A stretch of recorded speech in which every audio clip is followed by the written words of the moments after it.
भाषा, लिपि और व्याकरण। आओ पहचानें। नीचे दिए गए चित्रों को देखकर बताएं कि आपके मन में क्या विचार आ रहे हैं। आओ जानें। बच्चों, आपने उपर्युक्त चित्र में देखा कि किस प्रकार संध्या अपने भाई को संकेत में कुछ बता रही है, किंतु श्याम उसे समझने में असमर्थ है, क्योंकि संध्या ने लड्डू खाते हुए इशारों। संकेतों में बात की। कहने का तात्पर्य यह है कि हमें संकेत की भाषा समझने में कठिनाई होती है।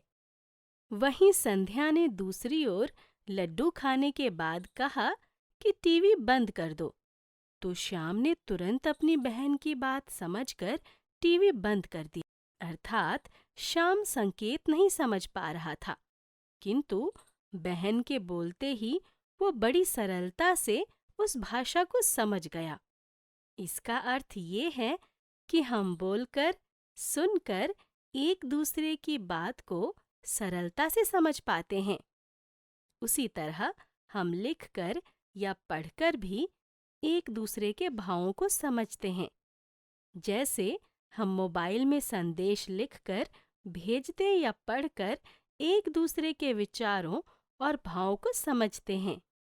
अतः भाषा वो माध्यम है जिसके द्वारा हम अपनी बात, मन के भाव व विचारों को बोलकर और लिखकर प्रकट करते हैं, व उसे सुनकर और पढ़कर समझते हैं।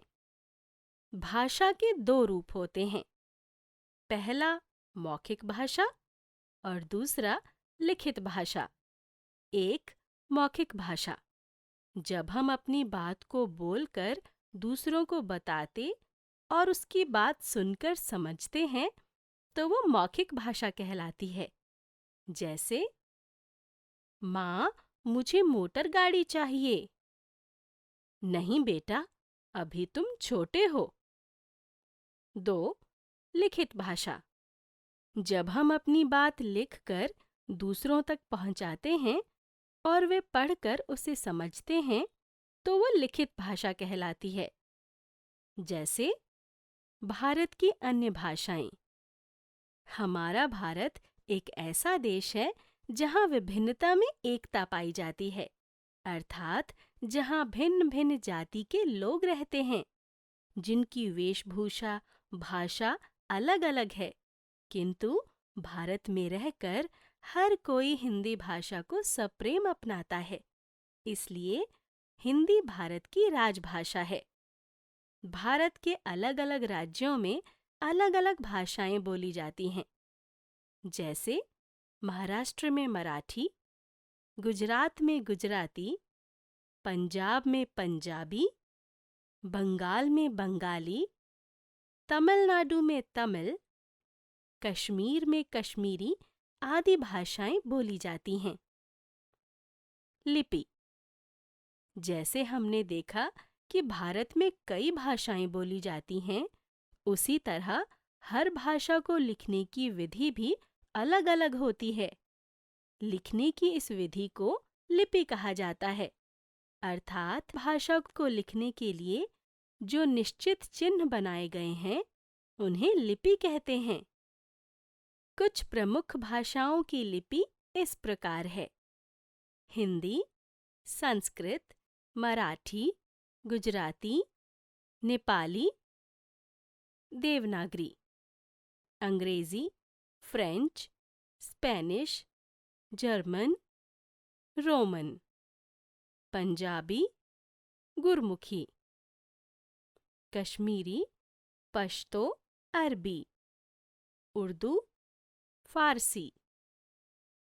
व्याकरण।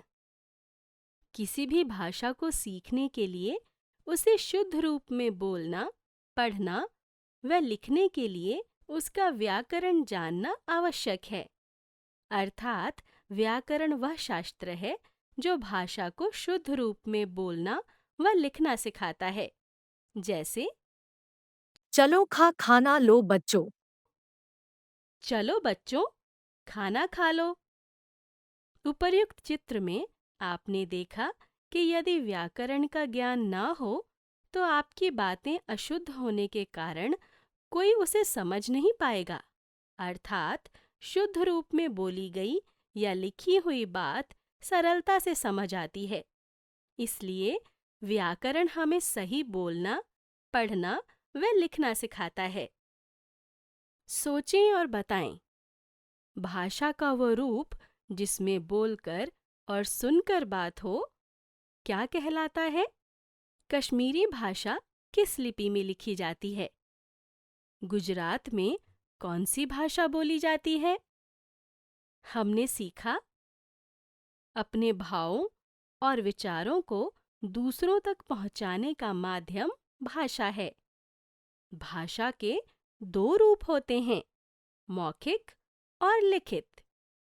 लिखने की विधि को लिपि कहते हैं। व्याकरण भाषा के शुद्ध रूप का ज्ञान देता